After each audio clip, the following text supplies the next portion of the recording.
अस्सलाम वालेकुम रहमतुल्लाह। ये जो स्टार्टर हमने नया लगाया है और इसके कनेक्शन किए हैं फायर फाइटिंग पंप के, तो हमने कहा आप दोस्तों को इसकी थोड़ी सी डिटेल बता दें ताकि इसका जो काम करना है आपको इस तरह का काम करना पड़े तो आपके लिए आसानी हो जाए। तो सबसे पहले आप ये देखें, ये कटआउट के अंदर नंबरिंग होती है, वो आगे बताता हूँ। अब ये एक कटआउट मैंने लगाया है, एक तो ये रिले लगी हुई है, कॉयल रिले इसको बोलते हैं।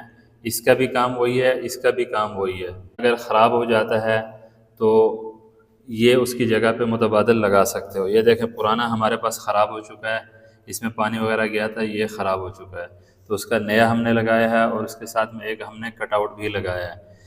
कनेक्शन दोनों के सेम आते हैं। ये भी आप लगा सकते हैं, ये भी लगा सकते हैं, इसका तरीका थोड़ा सा मुख्तलिफ है। तो सबसे पहले आप इसी का ही मैं आपको बता देता हूँ कि किसी जगह पे अगर आपको ज़रूरत पड़े तो ये आप लगा सकते हैं। अब ये देखें, ये एक तार हमारी आ रही है बैटरी की, ये हमारी तार बैटरी का जो प्लस होता है वो यहाँ पे लगता होता है, ठीक है। और प्लस के अंदर से ही हमने एक तार निकाली है, इसके जो 30 नंबर है, इसके ऊपर आप देखेंगे तो 30 नंबर जो है यहाँ पे 30 नंबर, और उसके आगे है 87, इसमें नज़र आएगा।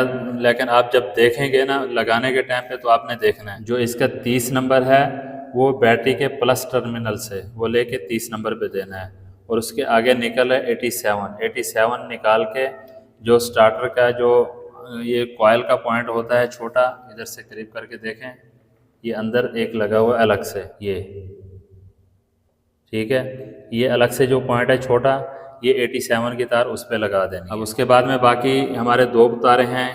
ये एक तार आ रही है जो हमारे टाइमर से जो आ रही है वो तार हमने लगा देनी है 86 पे, और जो एक तार हमें चाहिए माइनस की, जो बैटरी का माइनस होता है, वो हमने इधर बॉडी में लगा दी है। आपको नज़र आ रही है, ये बॉडी के साथ टच है, तो ये हमारी लगी है 85 पे। और फिर जो 86 वाली है वो हमारी है, ये टाइमर से आ रही है।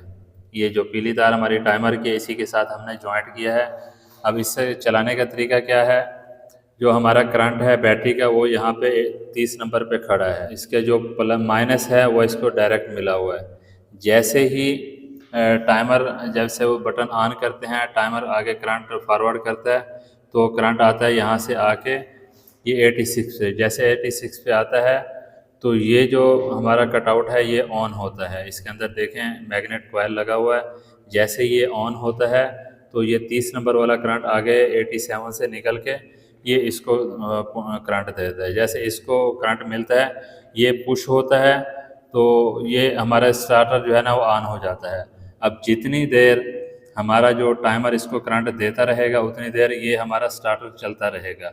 तो इस वजह से इसका ये भी ख्याल करना होता है कि हमारा जो इंजन है वो कितने सेकंड पे स्टार्ट होता है। कोई इंजन होता है एक झटके से ही स्टार्ट हो जाता है, मतलब 1-2 सेकंड पे स्टार्ट हो जाता है। अभी कोई जो इंजन है वो 5 सेकंड, 7 सेकंड, 8 सेकंड भी लेता है। तो इसकी हर इंजन की अलग से एडजस्टमेंट होती है, वो एडजस्टमेंट आपने टाइमर से करनी है। इसका जो कनेक्शन है ये आपको समझ आ गए होंगे। और आगे जो उसके जो कनेक्शन है टाइमर के, वो एडजस्टमेंट उसको आपने 2 सेकंड पे स्टार्ट हो रहा है तो 2 सेकंड पे रखना है। अगर बिलफर्ज ये स्टार्ट हो रहा है 2 सेकंड पे और टाइमर हमने जो सेट किया वो 8 सेकंड 10 सेकंड पे किया हुआ है, तो ये मुसीबत क्या होगी, ये इंजन के साथ घूमता रहेगा स्टार्टर। उससे क्या होगा, इसकी जो आगे जो थिर्स होती है, जो आगे गरारी होती है, वो ख़राब हो जाती है, उसका मुँह ख़राब हो जाता है, इसका भी मुँह ख़राब हो जाता है, और आगे जो इसकी इंजन की गरारी होती है उसका भी मुँह ख़राब हो जाता है। तो इस वजह से इसका जो टाइमर है वो लाजमी आप लोगों ने चेक करना है कि जितनी देर में हमारा इंजन स्टार्ट होता है ये उतनी देर में, मतलब उससे 1 सेकंड ज़्यादा, उससे ज़्यादा टाइमर ना सेट करें। तो ये उम्मीद है आपको समझ आ गया होगा।